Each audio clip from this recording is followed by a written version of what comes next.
Out of possession. That's Grundy. Moves out wide by Bryant, and Rossiter looking to create some space for himself. He gets away from 2 tackles.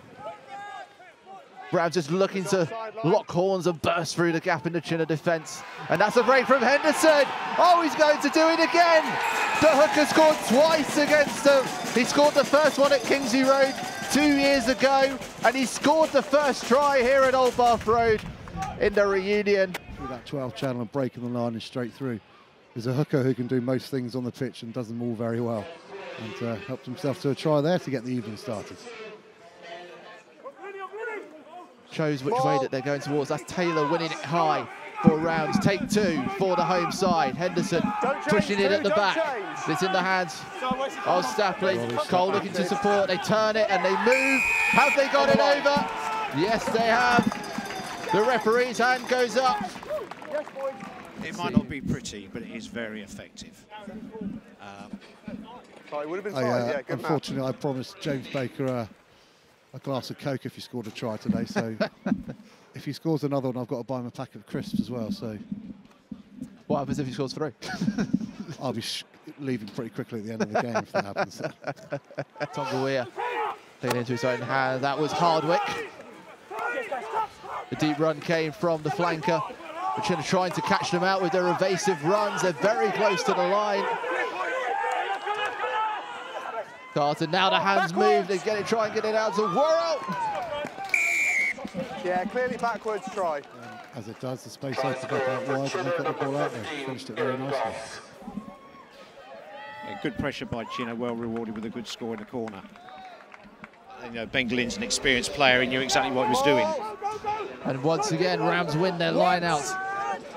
Now they'll look to put the pressure on Tuilagi, just grappling, looking to try and get there, but the movement is going for Rams. Edging closer and closer, and now they will drop. And Robbie Stapley will get his 2nd try of the evening. Pretty much a carbon copy of his first. By the looks of it. As soon as it crossed the try line. Brilliant work from the number 8, and those numbers working wonderfully for Rams. Had good setup on them all. Yeah, it was great. Single digits of the home side.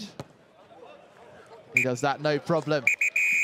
Yeah, well, we knew that was going to happen, and you know, at this level, when you've got such good teams going at it, there aren't too many gaps that open up. And again, that's another strong scrum from the Rams. The 60s man helping them push. Grundy into Dykes. He has an excess of acceleration. He's going to go. He's all the way to Jack Rossiter. The bonus point secured. Rams ramp through the Chinnor line.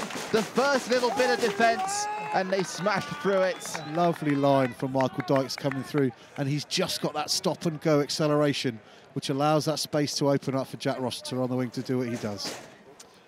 Well, you could see the number 14, Jason Worrell, tried everything to stop him, but as soon as that burst of acceleration came from Michael Dykes, he almost knew that the inevitable was coming, and Jack Rossiter dotting down. Tuilagi going for the direct. This is an aspect of the game that the Rams will be hot on. They will not want Chinnor to go over now. They pride themselves on their goal line defence. That was a strong drive, though, into about the 5th or 6th phase. There's the substitute lines. His dive has gone, and what an impact substitution that is. Keston Lines, 2 minutes after coming on the pitch, and he's over the try line. Hear everything Paddy was saying about we pride ourselves. And 30 seconds later, Chinnor score. Look, well worked try, and they could have scored earlier in the movement. They had a clear overlap. Just try turning off and on Rams again. were well short on numbers, but Chinnor couldn't get the ball out quick enough. But they came back on the pick and drive and a good score. Olympic javelinist all the way out, but it goes right the way downfield to Fred Tuilagi. He's got a lot of room to run. You can't give Tuilagi that. And he clatters into the tackle. That's astonishing. If you're going to kick the ball, if you're going to kick the ball back to Chinnor, there's a man you probably want to avoid. Borton, he's managed to break away from the tackle. He's got the support from his scrum half. It comes back to Borton. This is a 2nd try for Chinnor in 5 minutes. And could this be the start of a massive comeback for Chinnor? Opening up.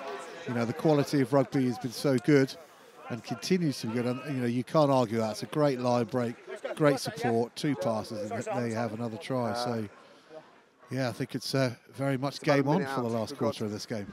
Almost immediately. Engelsos helping with the push. Couple of phases in. Rams can sense an opportunity, trying to dive over the top of the tackles. And then they've done it. That's the move that gets the momentum back. And guess only who got it his is? hat-trick. Robbie Stapley. Of course he What has. a couple of days he's having. Of course he has. Second shot and now a hat-trick under the Friday night lights. That was a hint of a smile, I think, on the camera there as well. A bit of pack power, and that's the perfect concoction for getting back in the lead for Rams. Yeah, you're not going to get too many more smiles from Robbie until the final whistle goes and it's a Rams win. Bucks, bash. Let's call it that. Oh, there we go. Spells out quickly. That's James a McRae on the gallop again. over the 22. They are just hangering for that 5-metre line. That 6th try of the evening. That's Bryant. That was Dykes. That's a wonderful run from Henry Bird all the way across the line. That's the cherry on top of the cake. Rams have battered Chinnor in this last 20 minutes. Henry Bird going over into the self-proclaimed birdie corner. Just superb. And again, that momentum goes and space opens up and Henry Bird does what he does. We've seen it so many times. I think he did something similar the last time these sides met at Old Bath Road 2.5 years ago to get that comeback for Rams started, but there's been no need for that for the home side. I think people watching will think we're deserved winners. That is the last kick of the game. Comes from Mark Nichols by the look of it against his former side, and that wraps things up at Old Bath Road in what has been a rip-roaring affair for Rams. Having scored 3 tries in the first half, they've scored 3 in the second. Chinnor gave them a scare when substitute Keston Lyons and also James Borton scored within 5 minutes of each other. But in this game, it's all about discipline, it's all about composure, and it's all about maximum quality. And that's what Rams had to finish 38-22 winners. They take the Bucks bash in National 1, and they do it in style.